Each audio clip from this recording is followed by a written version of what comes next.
Hey everybody, so welcome back to Jim Bob's Garden. So today, we're going to talk about what to plant in November. I'll go back to my handy dandy trusty list here.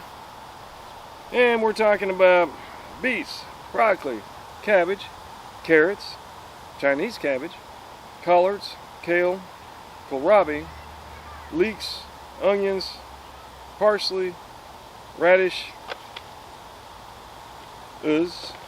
spinach, and strawberry. Let's see, what else did I miss here? Arugula. Did I say carrots? Yeah, I said carrots. And chard.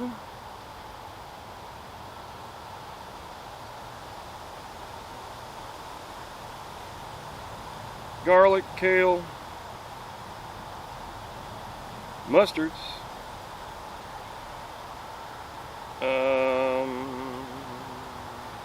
and turnips. Alright, so those are all the things that you can plant. Well, not all the things, okay. These are some of the things. It's just an idea giver, you know, something to give you, you know, a plan basically. But basically you can plant anything that is frost resistant, okay. Most lettuces will resist frost. Most of your broccolis and kales and cabbages will resist frost. We up here in the northeast Florida region tend to get at least 1 or 2 frost days between now and the middle of February. Okay, so if you're going to plant anything that cannot resist frost, then you need to be looking at, okay, well, how much time do I have left?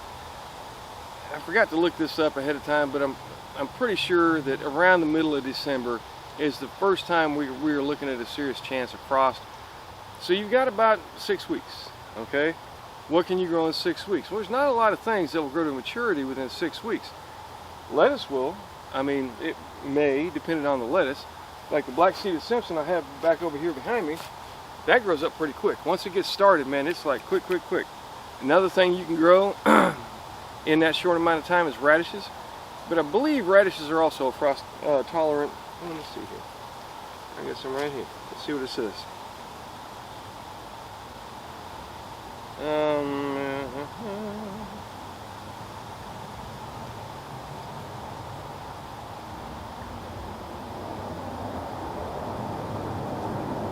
Well, this particular package does not tell me if it's frost tolerant.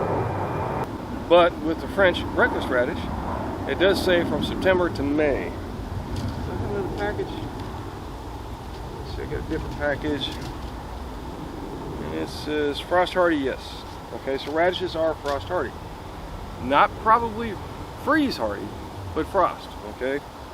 So that's what I'm going to do today, is I'm going to get some radishes planted. And once again, we're going to do what we call succession planting. I'm also going to move down my carrot row. Sorry if you can still hear the jets taking off. I love that sound, by the way. You know, I spent 24 years in naval aviation working on primarily fighter jets, and just the sound of fighter jets taking off is a wonderful thing. Sound of freedom. Oh yeah. But I'm also going to succession plant some more carrots, and then I'm going to plan out a succession planting on radishes today, and then I'm also going to plant some Swiss chard. But my Swiss chard does say, let's see what it says. Yeah, mine it says September to February, so we should be able to plant that just fine. Though on my list put out by the University of Florida, it says to protect them during the frost. We'll see. I want to say that in previous years I've had no issue growing Swiss chard throughout the frost. I want to say that it continued to grow well, but we're going to give it a shot either way. It's not going to cost me anything but seeds. And I got to tell you, okay, so when it comes to what to plant in November, you can plant anything you want, all right? It's not like there's the plant police that are going to come around and say, hey, that's plant abuse. You can't plant a pepper this time of year, because if you do, it's going to die, and that's plant abuse. You're going to jail. No, that's not the way it works. Okay, there's no plant police. You can plant whatever you have seeds for if you want. wherever you are. You can plant up in Minnesota right now if you want. Chances are pretty good most of it isn't going to grow, but that's up to you. That's up to the seeds you have, the seeds you're willing to buy, and the seeds you're willing to take a chance on. Give it a shot. What's the worst that'll happen? All right. But here in the Northeast Florida region, we got about a month and a half, plus or minus a few, just depending on the weather. Really, I mean, it all depends on how the wind blows and whether or not it pushes the storms, the cold fronts, basically down into Northeast Florida. All right, we might get lucky and have none. I've had several years where we didn't have any frost at all. I've had other years where we not only had a frost, but we had several, like 4 days in a row of hard freezes. I'm talking down into the 20s, in which case most of the frost hardy stuff will probably die. All right, that's just part of growing a garden. All right, if you're worried about it and you don't have the money to spend on seeds, then by all means wait or protect. There's a lot of different ways that you can protect your plants, and we'll get into that as the season goes on and we start getting into the frost temperatures. We'll look at what we can protect and what we can't and how we'll go about doing that. All right, with that being said, we're going to go ahead and start planting a few things that I want to get planted in so that we have them hopefully growing up here very soon to augment my salads. All right, let's get to work. Okay, so one of the things I'm going to plant is some Swiss chard. Now, Swiss chard has been an issue for me. I have had trouble in the past getting Swiss chard to grow. Some years it does great, other years it doesn't. So I'm going to be honest, it just depends on whether or not the conditions are right for you to get good Swiss chard. Now, one of the things I haven't done in a while, if I ever have at all, is planting Swiss chard this time of the year. All right, so we're going to give it a shot. Hang on, let me get my little tiller first. Till this up a little bit. So we're going to give Swiss chard a shot this time of year and just kind of see how well it does, because according to everything I've seen and read, it should be a good choice. All right, there we go. And why am I tilling this up? Just trying to kill whatever weeds have germinated. And I'm not tilling it. I'm just basically trying to stir the dirt around a little bit and get what freshly germinated weeds that have come up to die off. All right. Plus, you know, one of the things that happened every year with the old men that, you know, I grew up around, all right, and I grew up with a bunch of them because I was in foster homes. So it wasn't just the one, you know, father, grandfather that was the gardener in the family. There were actually multiple families with multiple gardeners. All right, so then we're just going to level this out. We'll pull up as many weeds as we can along the way. But back to what I was saying. So one of the things that they always swore by was loosening the soil. Make sure you loosen up the soil before you plant, and keep the soil loose around the plants so that they will have an easier time growing roots. As I remember, now I was young when this happened, and I am not young anymore. It's been a while, but I do remember that, and I think that's good advice to live by, because these are guys that grew not only because they wanted to, but in a lot of cases that was their primary source of vegetables. It used to be that you didn't have the amount of vegetables and fresh food that you have in grocery stores like you do now. Back then, if you wanted vegetables, in a lot of cases, what you got was cans. All right, now, it says it'll take 7 to 10 days to germinate, depth to sow 3/4 inch, seed spacing about 6 inch, row spacing 18 inches, and days to harvest 30 to 60 days. So we're going to kind of make our own version of that.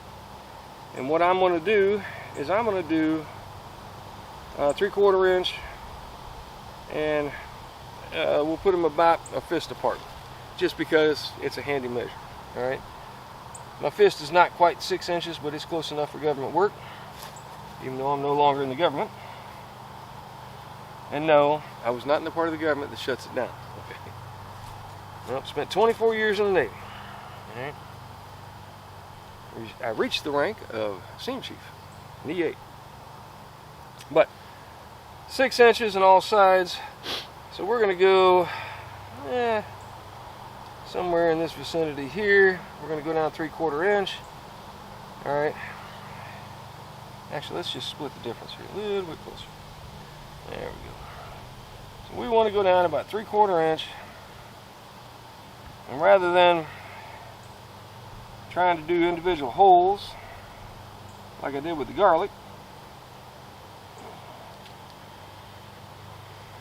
we're going to dig a trench with finger, and we're going to go from there. Alright. Now, chard is a derivative of beets. So they have seeds that look a lot like beets. And I believe that there's a possibility that each one of these seeds, much like a beet, can produce more than one plant. Alright? Which is fine. But I like the fact that you can actually see the seed and see where it's placed. So we're going to go about that far, put one there. About that far, put one there. And so on along the row as we go. Alright? Some of these seeds will not germinate, because that's just what seeds do. Alright? But if I remember right, these particular seeds seem to germinate pretty well. Alright? So either way, it's what I've got, so it's what I'm going to use. I did get these this year, even though some of my seeds are a bit older. I'm going to still use the. I still use them. Don't get me wrong, because a lot of times seeds are designed. Well, not designed. Basically, they have grown.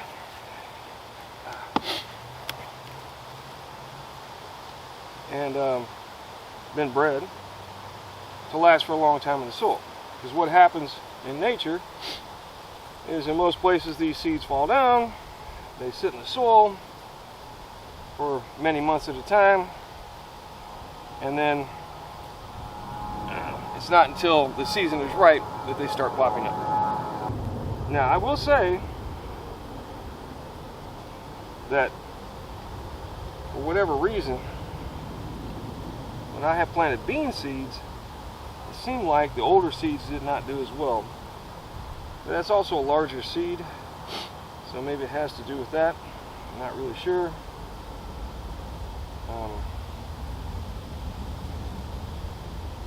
It seems as though that has been an issue in the past for me. And then once we get it all planted out, we're going to just lightly cover it back over.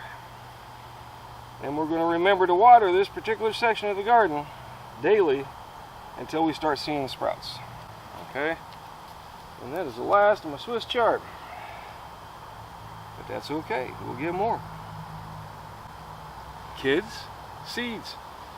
Always a good Christmas present. Seeds. You see what I plant? That's what I want. Seeds. Of the varieties that I like to grow. Well, at least the items I like to grow. Carrots, and chard, tomatoes, and all that good stuff. Alright, so we will come back and water that in, and I'll also put a tag on it. Alright, so basically that's how you go about sowing just about anything. Today I'm going to sow some excuse me, I'm going to sow some cilantro. I got the chard. I'm going to put in some more lettuce, I think. No, this lettuce did not do well last time I planted it. I'm going to put in some, like I said, some French breakfast radishes. I like the French breakfast radish. They're a very tasty radish. And then some more carrots. But that's what I got going on. All right. I will tell you, so, you know, a garden can be a lot of work. But I haven't been out here, except to water, for a while. Once you get your garden planted, like I'm getting real close to being done, essentially. Once you get everything planted, if you plan ahead, there really isn't a lot of work to do other than keeping the weeds down. You know, maybe pick, like I have, basically 6 beds. So I'll take a bed a day, maybe 2 beds, you know, if they're smaller, and weed them out. There really isn't that much work to it once you get it started, once you get things prepped and working. And particularly if you're using like fertilizer, so you don't have to worry about compost and so on. I mean, it can be a very relaxing enterprise, okay? And I believe I talked about this earlier, but I gotta tell you, look, don't stress, all right? Don't worry about your garden. Unless you are in a position where your food primarily comes from your garden, then there's always a way to get more food, okay? I know that things are kind of looking ugly right now, and you know, we're in a very unstable place as a country, which is unfortunate, and for that I apologize. I mean, even though I had nothing to do with it. Hopefully everything is going well for you and yours, but I can't stress enough that me growing a garden really helps me out with relieving a lot of that stress. One, just being out here, getting your hands in the dirt, get your feet in the dirt, but also the idea that I know that I have at least some fresh fruit and vegetables pretty much year round. All right, now that's here in Northeast Florida, though there are ways that you can grow a garden in the north. Anything from greenhouses to what do they call them? Basically, you build a raised bed like this of wood, only you set a couple of the slats on an angle, all right, towards the sun, and you put like glass windows over it, and that'll help keep it insulated and allow it to grow even in some of the coldest winters. Like I've seen people brushing snow off of their window boxes, basically, and having greens up underneath. All right. Either way, that's what I got going on. That's what I'm planting in November. I'm going to continue to plant, and I'm sure I'll be talking about something else here soon. Either way, do me a favor, give me a like and a subscribe, and let me know what you think. Most importantly, grow something. In strange and unusual times, there's nothing better than being able to go out in your backyard and get food. All right? It takes a lot of the stress off and helps to maintain that stability that a lot of people are looking for. But like I said, thanks for stopping by. Like and subscribe. Let me know what you think. And grow something. Get something growing in your yard. It'll help. All right, y'all come back and see me.